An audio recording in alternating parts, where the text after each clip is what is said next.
here around the South Carolina islands. This fella come here and walk up on the bank and say, "What are you doing up on that bank there?" And he said, "Don't you notice It's my thought bank?" by many people to be the closest we can get to the kind of language that would have been spoken by the slaves in the 18th and early 19th centuries, and that this is the origin of modern Afro-American vernacular.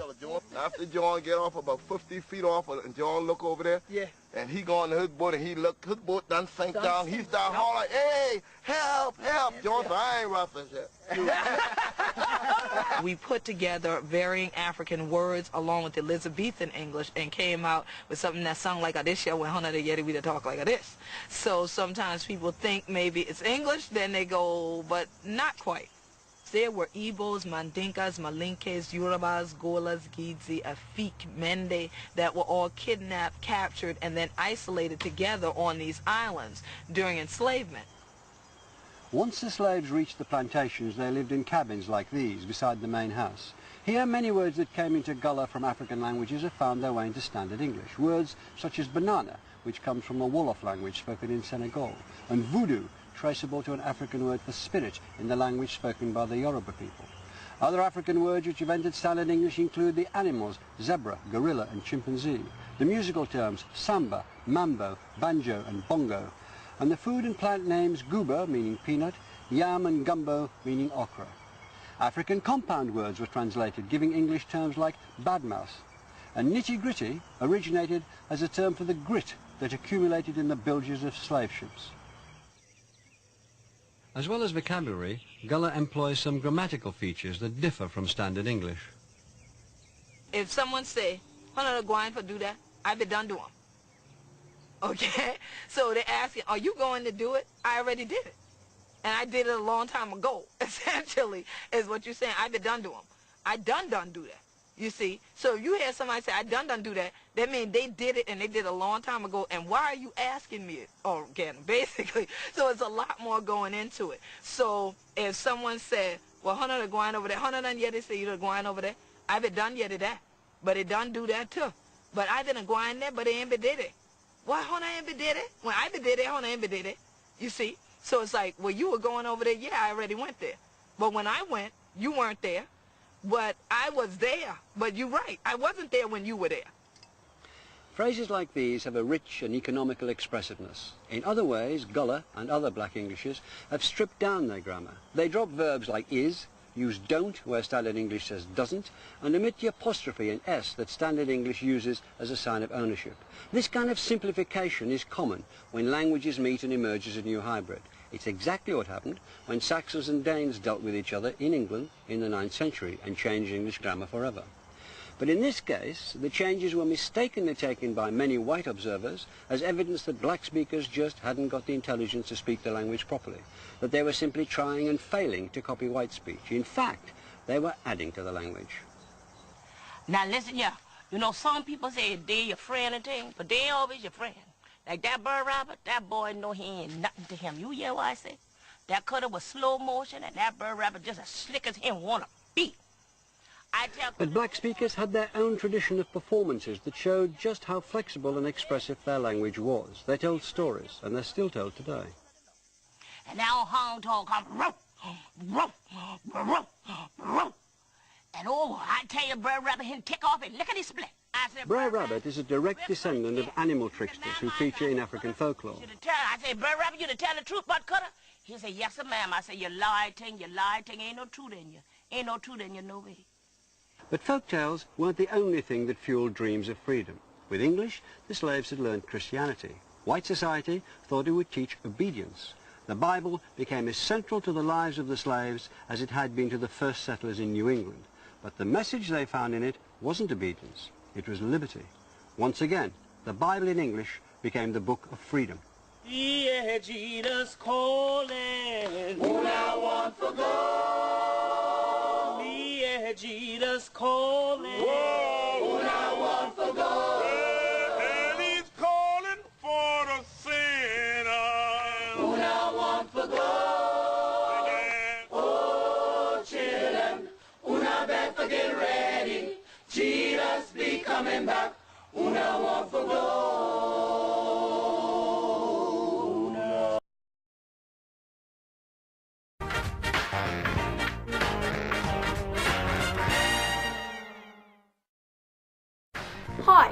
I'm Nick. I'm 12. I live in Cambridge. This is some of the food we eat in my family. It's Friday. It's breakfast time in our house. We're always in a hurry in the morning. Molly, it's nearly 8 o'clock. Morning. Morning, Molly. Where's the orange juice? It's on the table.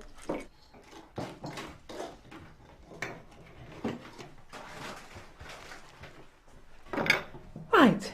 Nick, Molly, can you help me make your packed lunches, please? We take a packed lunch to school. There you are. We eat at about 12:30.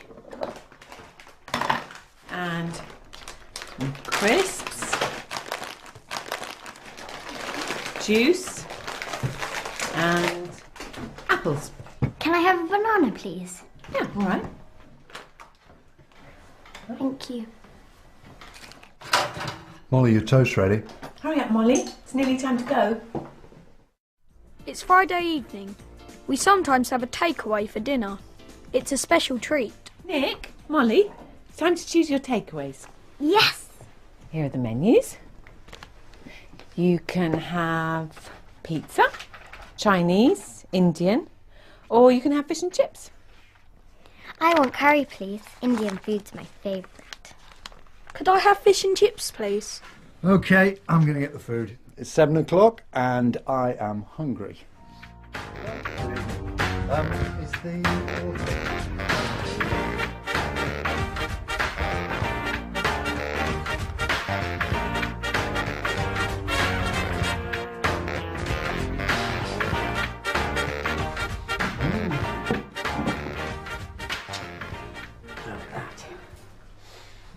What have you got, Molly?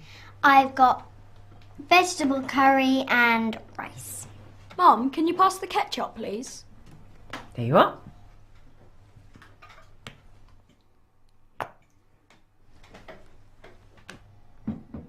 Are the chips good? They're delicious. I love fish and chips. We make a shopping list before we go to the supermarket.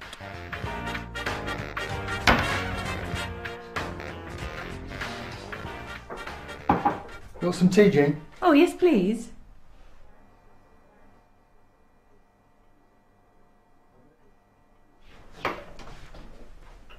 What are you doing? I'm making a shopping list. We're going to go to the supermarket later. Who wants to come to the supermarket with me? I do. Okay, go and get ready then. We can buy lots of different food at the supermarket.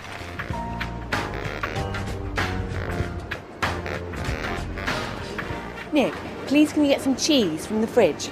Oh, and some milk. Okay.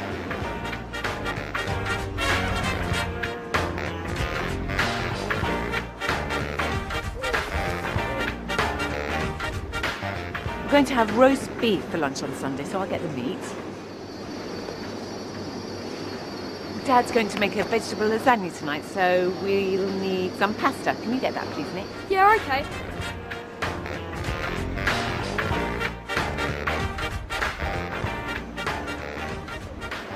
Oh, there you are. Okay. Now we're going to need lots of vegetables as well. Come on.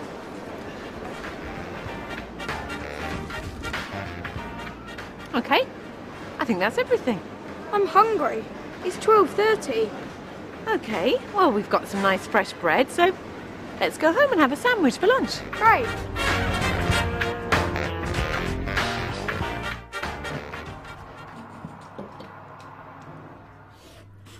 We sometimes have a big lunch on Sunday.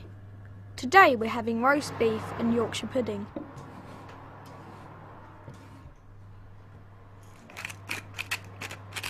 Yum! Sunday roast beef and Yorkshire pudding.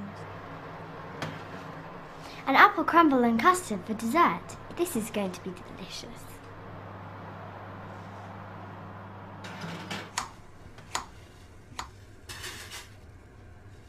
You going to have some roast beef, Jean?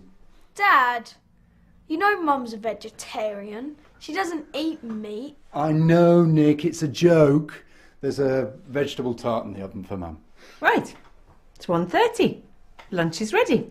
Let's put the food on the table. Is the apple crumble in the oven now? Yes.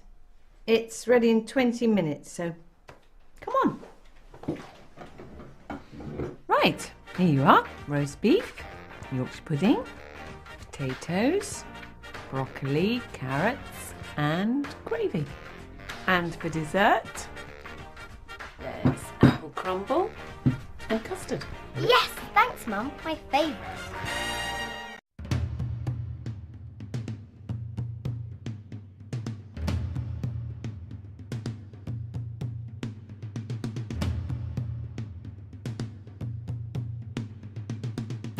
I'm so excited to see Rivers of Light coming together. We've been working on this show for a little over 3 years now, and to actually be here on site, looking at the stages being built is really thrilling and really exciting. Rivers of Light is a whole new nighttime experience of Disney's Animal Kingdom.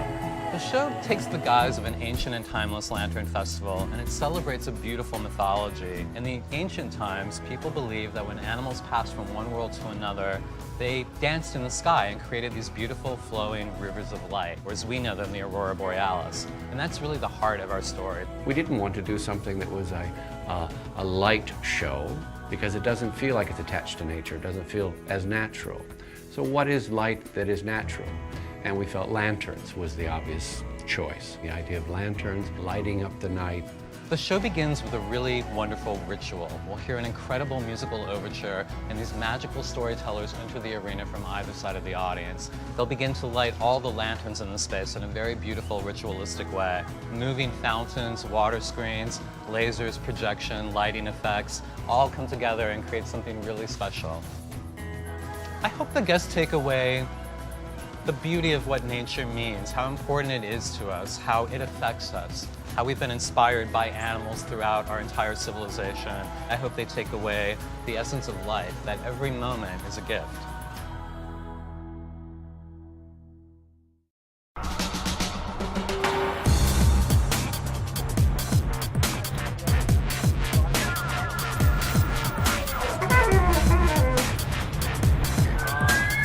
Whereas in New York, I think this is probably a nicer place to come. There's a lot that we can do though to make Sydney sparkle.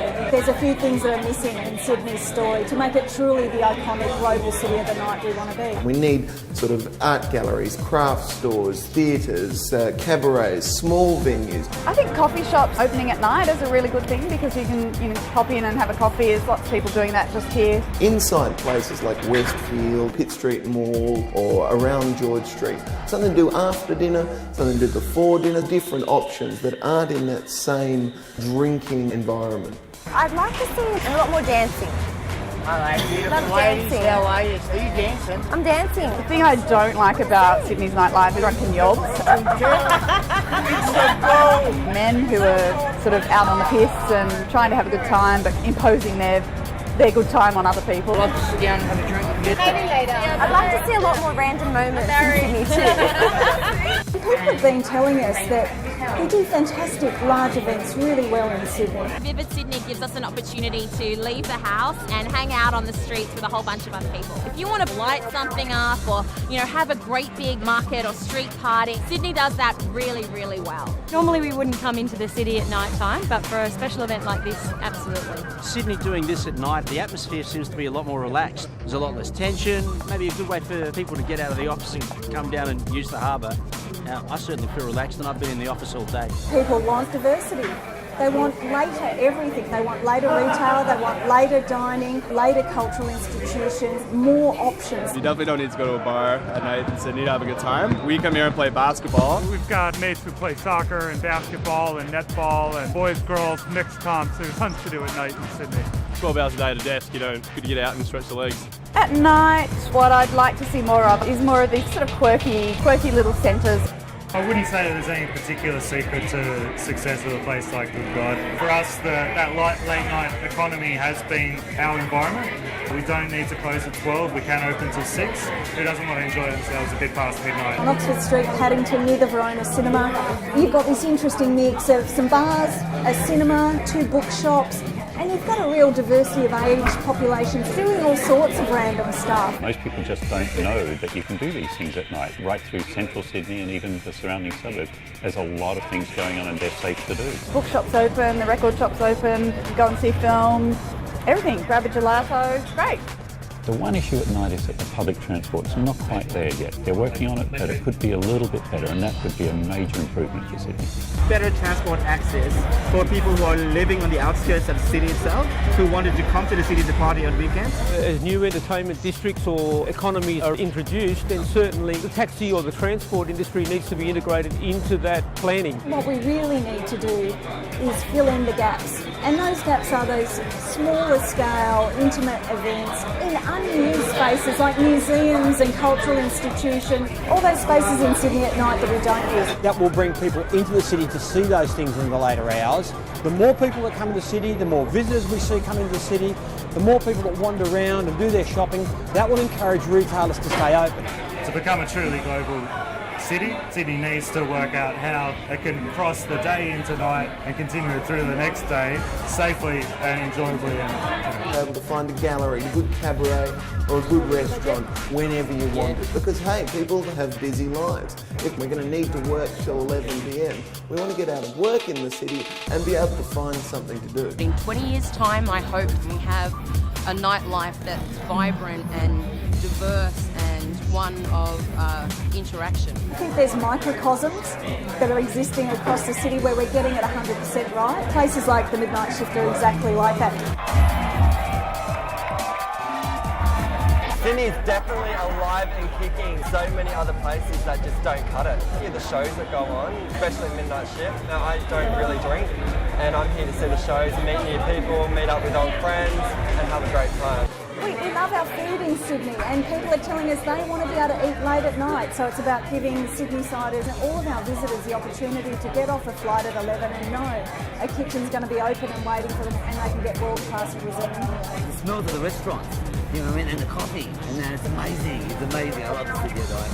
In 20 years' time, I'd like Sydney to be open. We've got a wonderful opportunity ahead of us to really, truly deliver a global iconic city of the night, and this opportunity is in front of us now.